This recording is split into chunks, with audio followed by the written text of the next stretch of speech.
नमस्ते दोस्तों, मैं हूं प्रतीक्षा और आप देख रहे हैं ऑर्डिनरी। आटा सानते वक्त माँ जिस तरह सूखे आटे का पहाड़ बना उसमें गड्ढा कर धीरे धीरे से पानी गिराती थी, वो जादुई होता था। फिर कुछ ही समय में वो आटा रोटी में तब्दील हो जाता। सूखे आटे का रोटी बन जाना जैसे एक असंभव काम था, जिसे सिर्फ माँ ही कर सकती थी। बेतरतीबी से बंधे हुए माँ के जूड़े से हमेशा बाल की एक पतली सी लट छूट जाया करती, जो पसीने से गर्दन में चिपकी रहती। हमारे नीची छत वाले किचन में रोटियां सेकते हुए गर्मी बढ़ जाती और माँ पसीने से नहा उठती। सब काम निपटा कर माँ सुलाने आती। उनके ठंडे गुलगुले पेट को छूना भी जादुई था। पर कोई माँ से पूछता, उनके लिए इसमें कुछ भी जादुई नहीं था। पेट के मुलायम होने के पीछे एक कहानी थी, बच्चा पैदा करने वाले दर्द और उसके बाद की गई सर्जरी की। पेट की ठंडक में उनका सूखा हुआ पसीना था, जो उन्होंने काम करते हुए बहाया था। ये सिर्फ एक माँ की कहानी नहीं है। माएँ हर घर में होती हैं। हमारे संस्कारी परिवारों के अंदर रोटियां बेलती, बच्चे पैदा करती, बहू बनती, पत्नियां बनती और अपनी माँ की सिखाई हुई बातों से अपने पति के घर को जोड़ती। जब आप छोटे थे आप उनकी कद्र नहीं करते। फिर आप बड़े होते हैं तो पाते हैं आप कितने गलत थे। माँ ने आपके लिए कितने त्याग किए। फिर आप माँ के प्रति कृतज्ञ महसूस करते हैं, उनको गिफ्ट भेजते हैं, उनके लिए पिता से तक लड़ जाते हैं, उनके साथ तस्वीरें खींचते हैं, मदर्स डे मनाते हैं।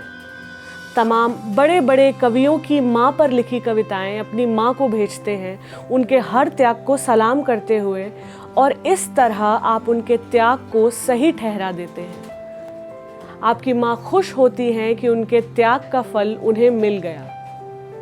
कुछ ऐसे भी होते हैं जो कहते हैं कि माँ के लिए एक दिन क्यों, सारे दिन माँ के होते हैं, और इस तरह तमाम माँओं के त्याग जस्टिफाई होते जाते हैं। पुरानी माएँ नई माँओं के लिए मिसाल बनती जाती हैं। माँ की बड़ाई करना मानो एक फेटिश है।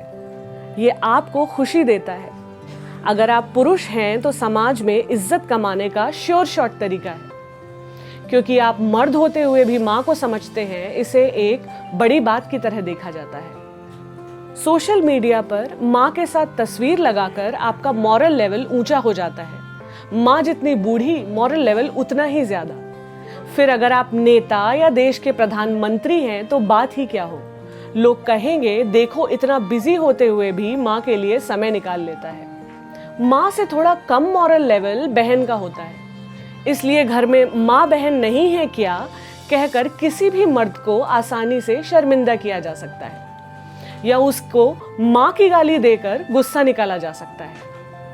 वहीं अपने भाषण में औरतों की जगह माताओं और बहनों का प्रयोग कर एक ज्यादा इज्जतदार आदमी बना जा सकता है। ये शब्द आपको लोगों का फेवरेट बनाता है। माँ आपके लिए एक मॉरल शब्द है, क्योंकि आप उसके साथ मॉरल जोड़ देते हैं।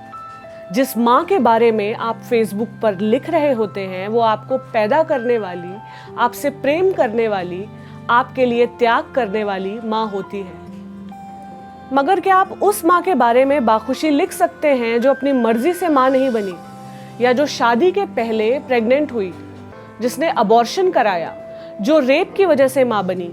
क्या आप उस माँ की तारीफ कर सकते हैं जिसके बच्चे के बाप का पता नहीं होता, जो सेक्स वर्क करने के कारण माँ बनती है, या जिसने बच्चा पैदा कर अनाथालय में छोड़ दिया, या जिसे 2 देशों में युद्ध के समय दुश्मनों ने गैंग रेप कर माँ बना दिया?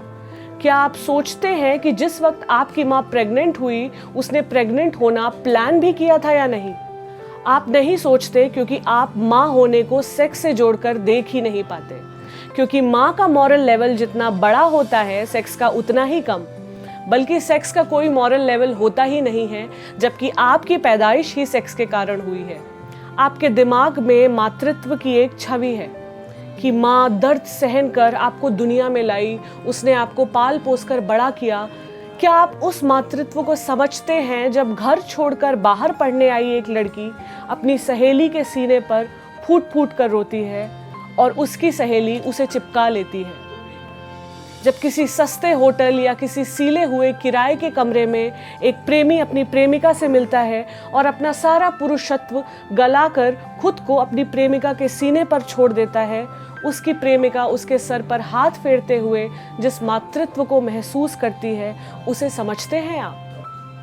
नहीं, क्योंकि वो आपके मॉरल खांचे में फिट नहीं होता, उन मूल्यों पर खरा नहीं उतरता जिसकी नींव पर मदर्स डे खड़ा हुआ है। जब आप औरतों को पढ़ाने की बात करते हैं तो ये तर्क देते हैं कि पढ़ी लिखी लड़की एक बेहतर माँ बनेगी, अपने बच्चों को पढ़ाएगी और देश की सेवा के लिए बेहतर बच्चे जनेगी। जब आप एक लड़के के पढ़ने की बात करते हैं तो क्या आप कहते हैं कि वो बेहतर बाप बनेगा? आज जब मैं आटा सानने बैठती हूँ, मुझे माँ की याद आती है। लहसुन छीलते हुए माँ की उंगलियों से आने वाली महक याद आती है। पार्टी करते वक्त माँ की याद नहीं आती, क्योंकि माँ को कभी मैंने पार्टियों में झूमते हुए नहीं देखा।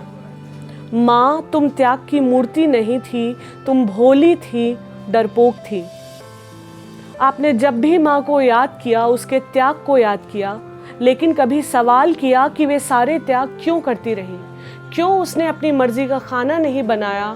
क्यों उसने कभी नहीं कहा मैं सिर्फ तब खाना बनाऊंगी जब जी करेगा?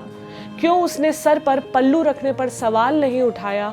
क्यों अपनी सास की हर बात मानती रही? क्यों नौकरों की तरह अपने पति की सेवा करती रही? क्यों सबको खिला कर ही खाया? क्यों कभी नहीं कहा बहुत भूख लगी है, ज़रा चाट खाकर आती हूँ? उसने क्यों अपने जीवन को वैसे नहीं जिया जैसे आप जी रहे हैं? क्यों आप अपनी माँ से नहीं कहते, माँ तुम भोली थी, तुम दूसरी माँओं की तरह डरपोक थी जो तुमने जिया नहीं? जितनी बार आप उसके त्याग का गुणगान करते हैं, आप अपनी माँ को बेवकूफ़ बनाते हैं, और सिर्फ अपने ही नहीं, दुनिया की तमाम होने वाली माँओं को भी। उन माँओं को बेइज्जत करते हैं जो आपके मॉरल खांचे में फिट नहीं होती, उन औरतों की बेइज्जती करते हैं जो माँ नहीं बनना चाहती। आप देख रहे थे मदर्स डे पर ऑर्डिनरी का खास वीडियो। अगर आपको ये वीडियो पसंद आया तो हमारे फेसबुक पेज को लाइक करें और हमारे यूट्यूब चैनल को सब्सक्राइब करें। शुक्रिया।